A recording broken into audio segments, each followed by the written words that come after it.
Good morning. Welcome to the Community Church of Chapel Hill, Unitarian Universalist. My name is Kevin Baston, and I'm a member of the Worship Associates Ministry here at the church. Whoever you are, whomever you love, however you arrived at this beloved place, you are welcome here. I especially want to welcome any visitors or newcomers to our church and to call your attention to this special note for you, welcome guests and newcomers, at the bottom of the back side of the order of service. As we continue with reopening, I want to mention a few things to keep in mind. First, we are masking inside on Sunday mornings as a way of striving to be an inclusive community. After the service, we invite you to gather in two different areas.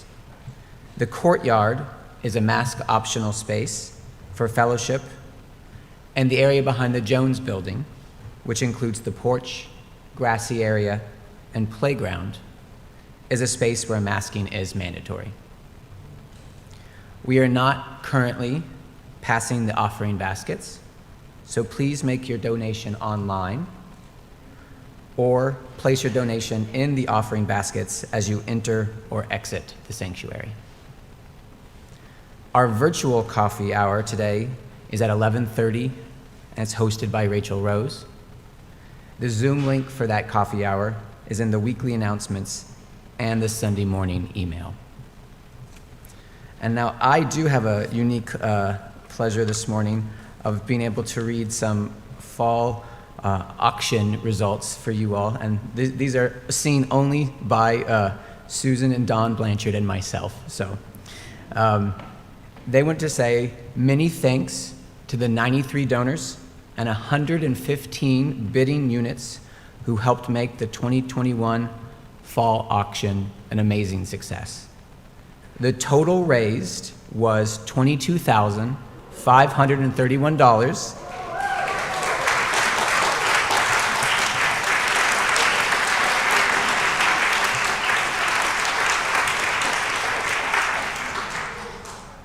That's a new auction record.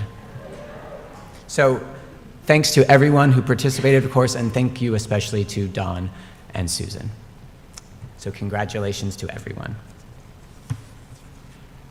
And now I invite you to please turn off or silence any cell phones during our service to maintain a worshipful experience. And our opening hymn this morning is hymn number 311 in the gray hymnal, Let It Be a Dance. Please stand as you are able and join in singing.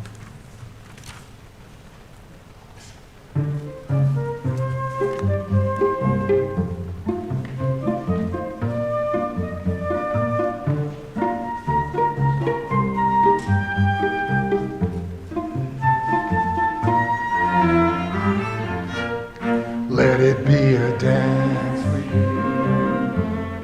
May I have this dance with you through the good times and the bad times too. Let it be a dance. Let the dancing song be heard. Play the music, say the words, and fill the sky with singing birds. Let it be a dance, let it be a dance, let it be a dance.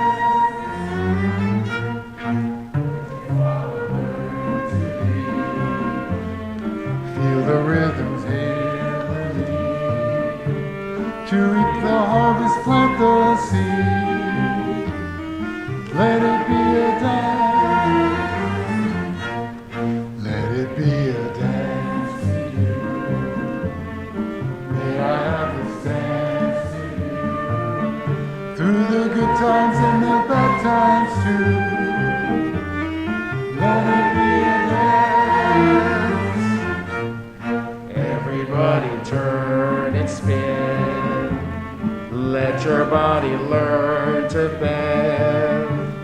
And like a willow in the wind. Let it be a dance. Let it be a dance. Let it be a dance. A child is born and oh, the sky. A time for joy, a time to cry. Take it as it passes by. Let it be a dance. Let it be a dance we do. May I have this dance with you. Through the good times and the bad times too. Let it be a dance. Morning star comes out at night. Without the dark there is no light. If nothing's wrong then nothing's right. Let it be a dance. Let it be a dance. Let it be a dance. Let the sunshine, let it rain. Share the laughter, bear the pain. And round and round we go again. Let it be a dance.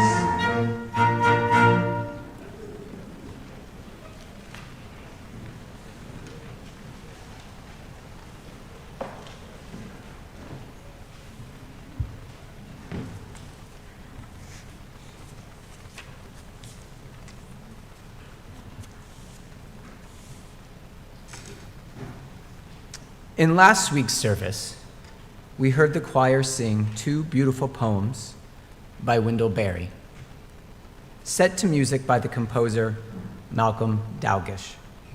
As a poet and environmental activist, Wendell Berry is best known for his poems about the natural world, but his poetry touches on other topics as well.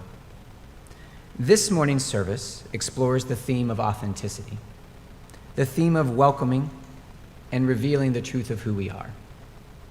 In that spirit, consider these opening words by Wendell Berry. Do not think me gentle because I speak in praise of gentleness, or elegant because I honor the grace that keeps this world. I am a human being, crude as any, gross of speech, intolerant, stubborn, angry, full of fits and furies. That I may have spoken well at times is not natural. A wonder is what it is. Come, let us worship together. You'll find the words for today's chalice lighting in your order of service. If you wish to do so, please join me in reading them. I am afraid of things that cannot harm me, and I know it. I yearn for things that cannot help me, and I know it. What I fear is within me, and within me too is what I seek.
Each week, we hold in our service a time for sharing the joys and the sorrows that we bring with us into this beloved community.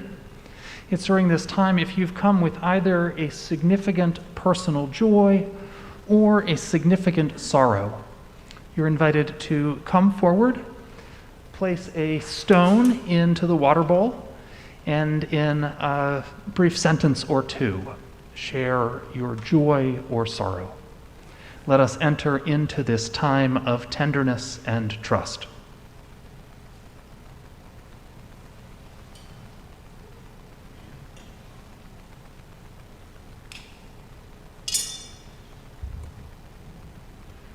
Hi, I'm Demia Wright, and last night my sister proposed to her girlfriend Hannah, and we're so excited to have Hannah be joining our family, and our boys are just they've won the auntie lottery. They already had my sister and Andrew's sister, and now they pretty much worship Hannah, so we're so excited for them.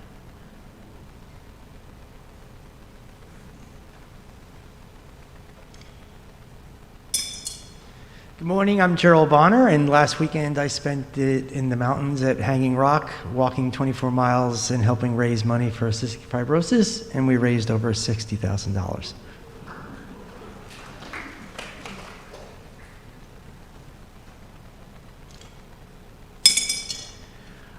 Good morning. My name is Dave Clibino, and I have a joy to share, which is that my wife, Donna Washington, her new book, Boo Stew, got a great review by the New York Times last week.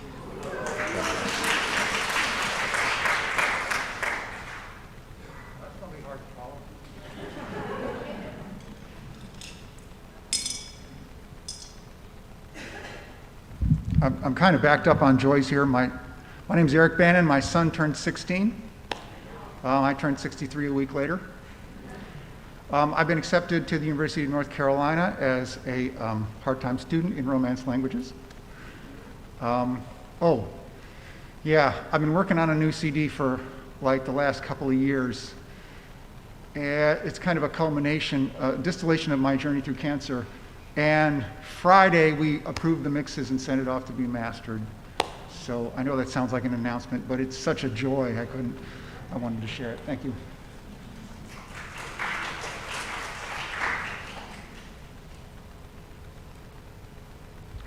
Hello, my name is Meg. I have 4 children, 24 and 21. Both of them went through all the programs here, and our favorite was Coming of Age. And I have a 13 and a 15-year-old, and they acted like all these years they weren't going to do it. But then 2 weeks ago, they both excitedly said, "We want to do Coming of Age too." So I am just like so thrilled.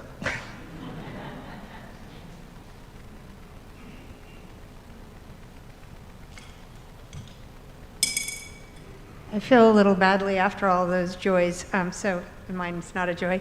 I'm Jenna Kaisen. Last week I told you about my mom, whose ovarian cancer is progressing, and this week my dad was admitted to the hospital with some unknown things going on, and is awaiting meeting with the doctor and possible surgery as well. So lots going on in my family. It's hard to have aging parents.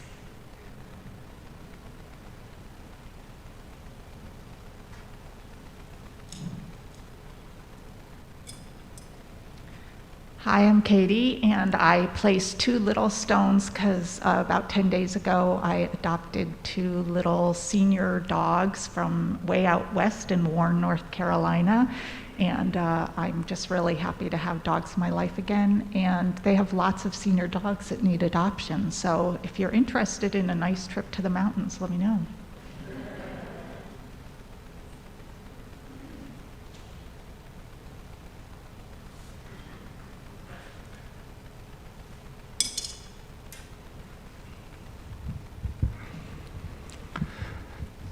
Place a final stone for all the joys and sorrows that we hold in our hearts that were unspoken this morning. I invite you to open your hymnal to number 391 and to hold it in readiness for after spoken prayer and a time of silence we will sing together.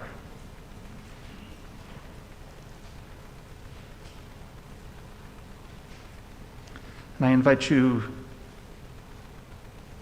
to pray and to meditate.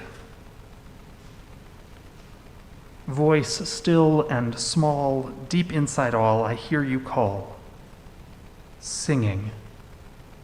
In dark and rain, sorrow and pain, still you remain singing, calming my fears and quenching my tears through all the years. Singing. We take a moment to hold all of those voices,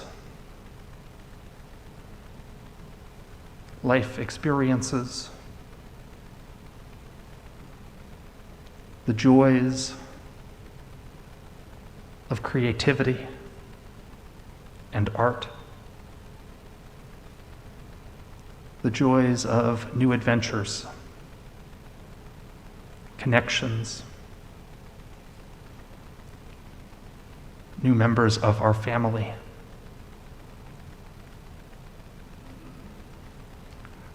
We hold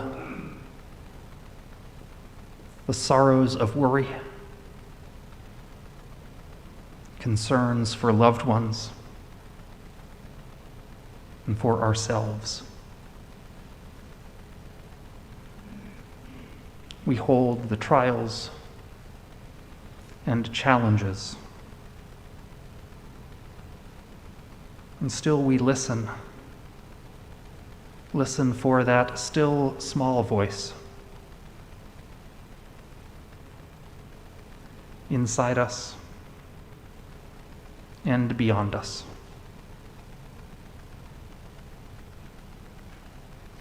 Asking us to live with courage, to live with compassion, to practice the difficult art of forgiveness,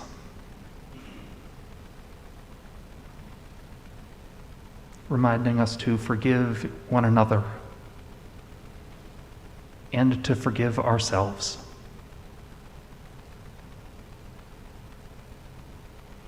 I invite us to take a few moments to listen deeply within for what that still small voice is saying. Won't you be still with me for a time?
Our prayers have been shared and spoken and held in silence. Let us sing together, number 391. Please remain seated as we sing Voice Still and Small.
voice still and small, deep inside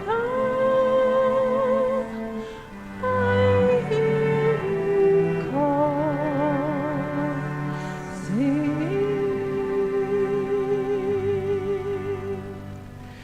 In dark and rain, sorrow and pain, still you remain, singing. Calm in my fears, quenching my tears, throughout the years, singing.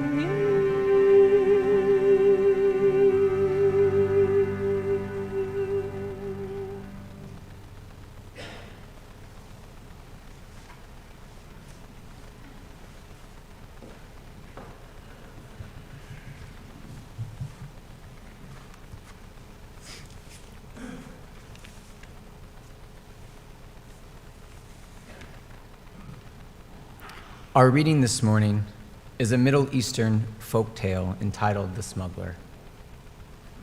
And it's a pretty fun one.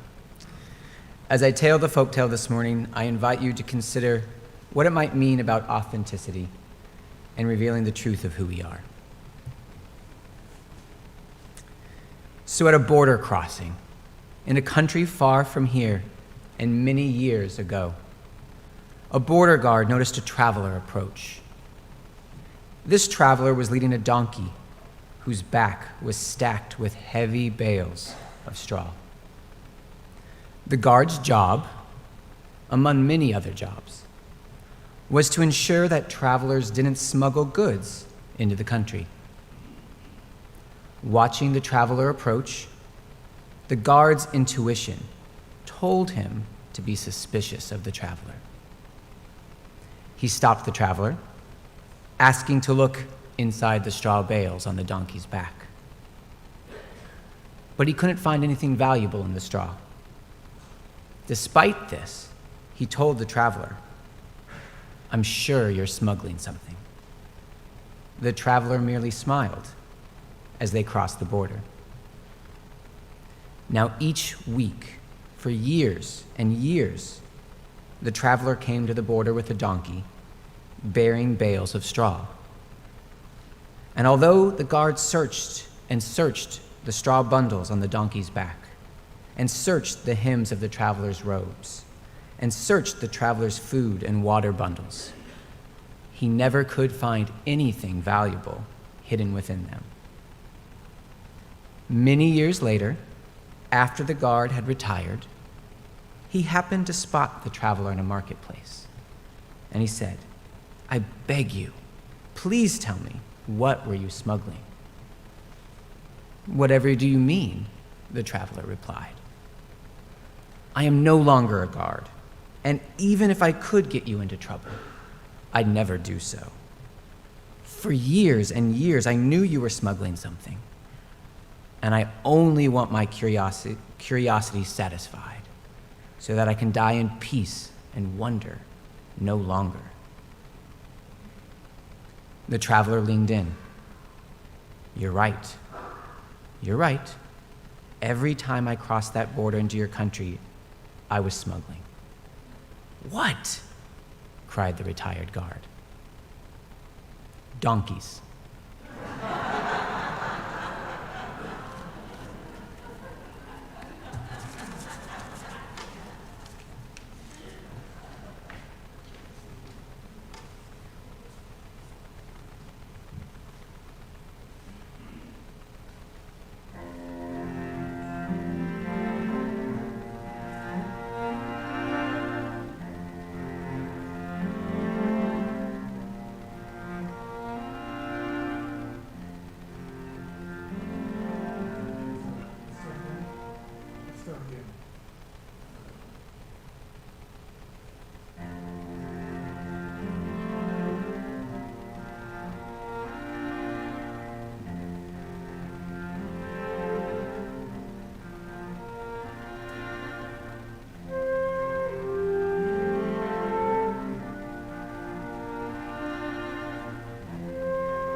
So before I get into this morning's topic, I want to make a quick announcement about worship next week.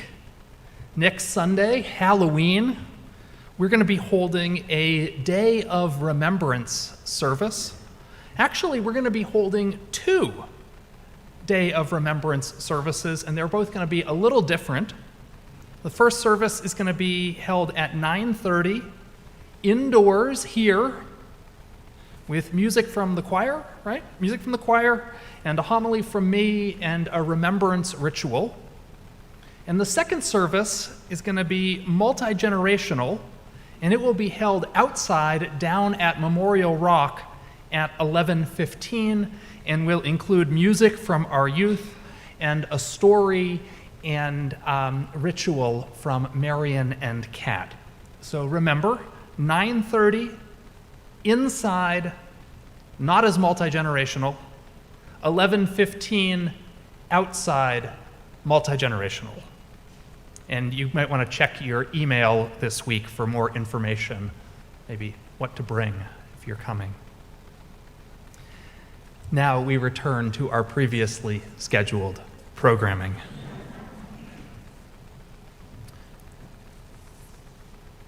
Whenever I have the chance to work with somebody who's preparing for the ministry, whether they've been an intern I've supervised or someone from our church heading off to seminary, I always recommend that they read an essay about authenticity.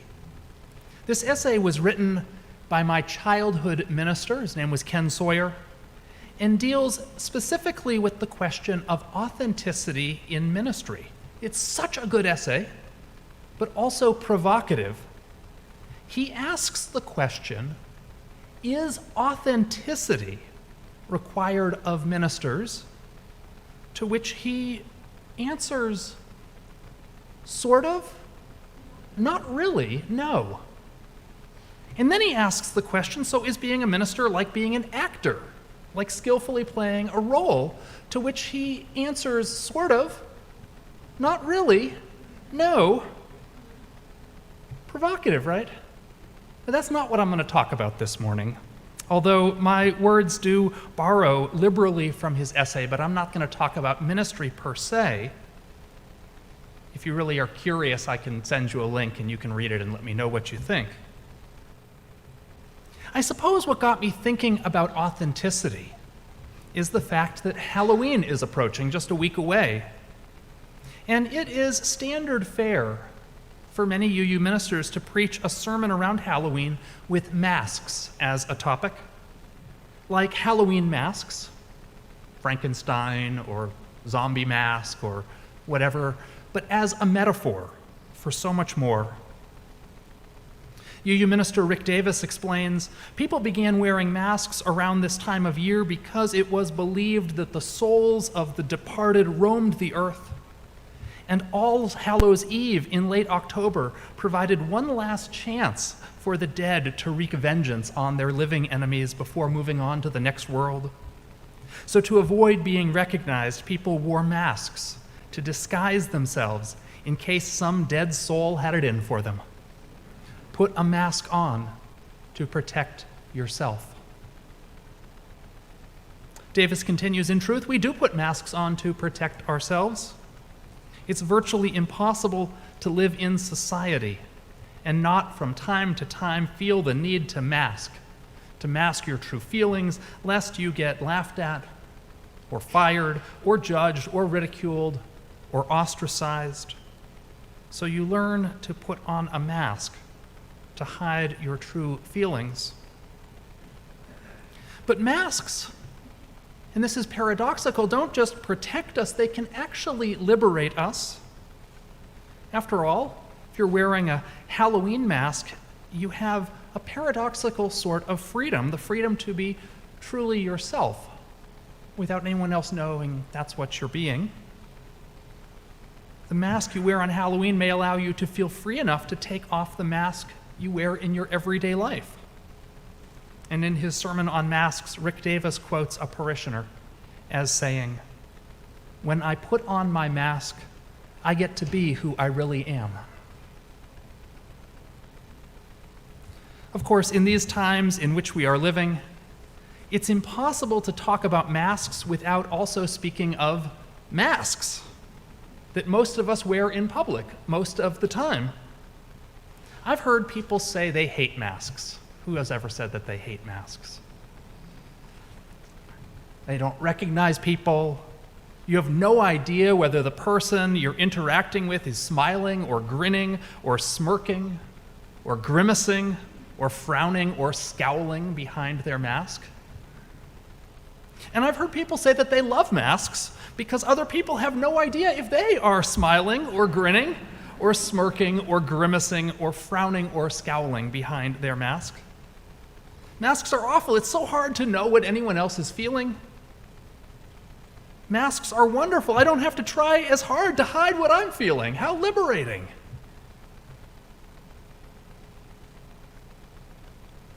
What is authenticity? Central to the idea of authenticity is having the courage to be yourself, the courage to be yourself.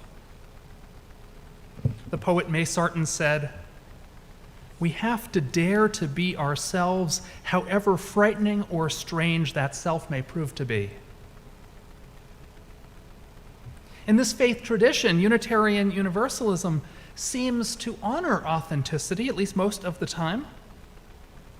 Consider those words that are said each Sunday by the worship associate: whoever you are, whomever you love, however you arrived at this beloved place, you are welcome here. Free to be your authentic self. Or consider that hymn from our Teal hymnal we sang a couple weeks ago. How could anyone ever tell you you were anything less than beautiful? How could anyone ever tell you you were less than whole? How deeply you're connected to my soul. It's about honoring the authenticity in others. Or consider that our theology starts with honesty. You're encouraged to begin by being honest about what it is you do or don't believe. Our popular spiritual exploration for adults course is even entitled Building Your Own Theology. Authentic faith is about believing what it is that you believe. It starts with authenticity. It's what grounds it. So who could possibly be against authenticity? My childhood minister tells a story of a time the children's author, Daniel Handler, better known as Lemony Snicket, people know Lemony Snicket, was interviewed on NPR by Terry Gross. And Terry Gross asked him, "Daniel, have you run into any parents, teachers, or librarians who object to either the tone or the content of your books?" To which he replied, "Not nearly as many as I thought I would. There have, though, been a few isolated complaints I've heard. Like a woman in Oregon came up to me at a bookstore and said, 'You know, in one of your books, you teach that it's sometimes necessary to lie, and that seems like a very disturbing lesson to me. Can you name one time when it would be absolutely necessary to lie?' To which Daniel Handler replied, "And I was so happy that the answer came to me right away, instead of, as it usually does when people say something to you, and then you think 3 days later, 'Oh, I should have said.' Instead, it came right away, and I was able to just turn to her, and I said, 'Nice sweater.'"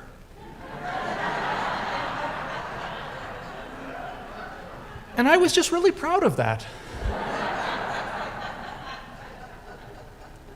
Handler went on in his interview, "I mean, of course you have to lie. I can't imagine that you would want to teach your children never to lie under any circumstances. That's not going to serve the child well when the child goes to a birthday party and is forced to say whether or not he or she has had a good time."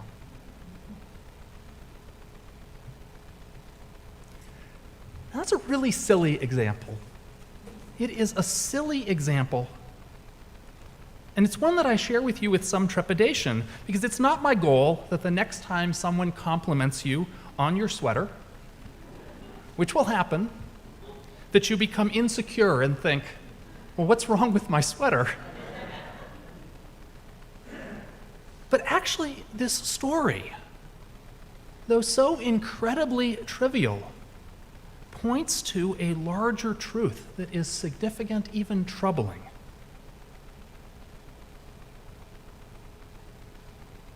Think of the world of, use a metaphor, and I'm going to use social media as the metaphor here. We hear all the time about how social media distorts our perceptions of reality, blurring the real and unreal, the authentic and the inauthentic. It invites us to curate our lives, to decide which parts of our life we'll show the world, reveal. And there's even an option with photographs to add a filter. Has anyone ever heard of adding a filter? To digitally alter the photo in such a way that it makes it look better. And some people even label their photos that they share with the hashtag #NoFilter, meaning this is real and authentic. But in everyday life, when someone tells you that you have no filter, they are not paying you a compliment, right? It's human nature to have thoughts that are inappropriate, sarcastic, petty, snide, or just plain unworthy. And what's called for, as Daniel Handler's story illustrates, is not authenticity, but a better filter, a mask. Ken Sawyer quotes the famous Jungian psychologist Jolanda Jacobi as saying this: each of us is obliged to play various roles in life and consequently to wear a mask. To the extent that everyone is a part of an organized world and a member of a social group, each of us has to have at least one persona. The development of our persona is, in fact, a universal human archetypal process which forms the growth of our soul and is essential to the attainment of maturity.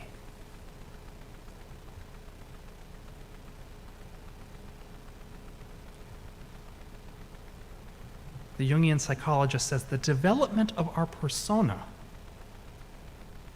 forms the growth of our soul and is essential to the attainment of maturity.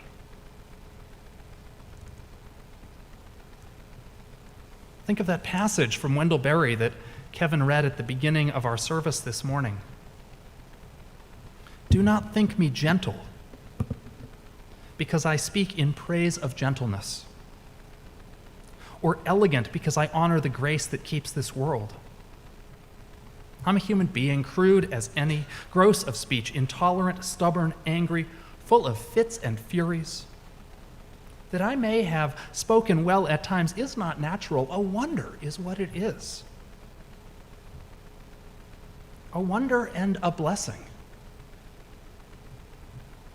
If all we're seeing is Wendell Berry's persona, then I am so grateful for it. What a great persona, what a blessing to the world. There are sermons that end with calls to action. Come on, let's do this thing. There are sermons that end with strong pronouncements. This is what is good, and this is what is right. And then there are sermons like this one that end with questions, with simply an invitation to ponder and reflect.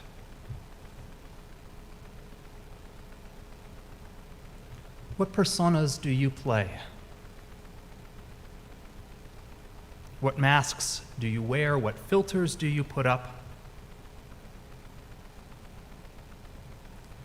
Are these serving you well, or do you feel a need to switch them up a bit or change them a lot?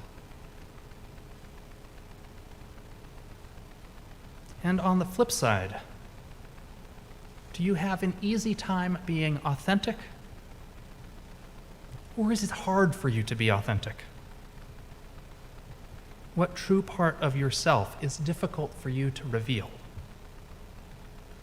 And what part of your authentic self is crying out for you to reveal it. Halloween is only a week away. Put on a mask or take one off. Amen. And blessed be. And as our musicians come forward, our closing hymn this morning is number 6 in your gray hymnal, Just as Long as I Have Breath. And I invite you to rise in body or in spirit as we sing together.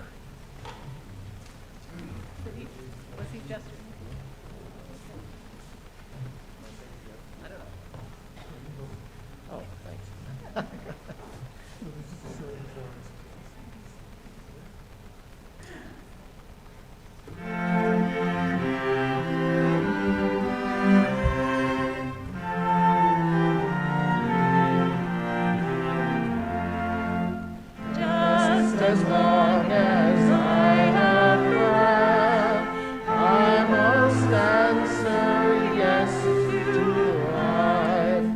Though with pain I make my way, still I hope I meet each day. If they ask what I did well, tell them I said yes to life. Just as long as it shall last, I must answer yes to truth. In my dream and in my dark, always that elusive spark. If they ask what I did well, tell them I said yes to truth. Just as long as my heart beats, I must answer yes to love. Disappointment pierced me through, still I kept on loving you. If they ask what I did best, tell them I said yes to love.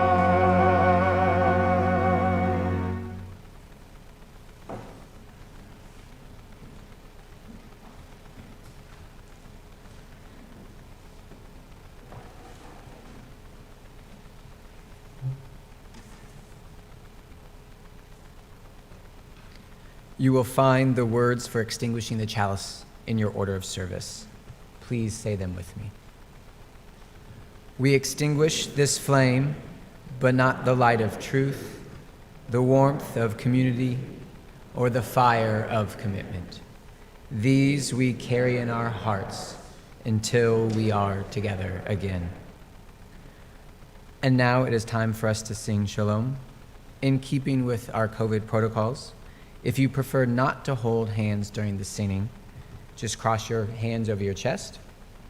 If you are comfortable holding hands with those around you, please indicate that by putting your hands out to the side.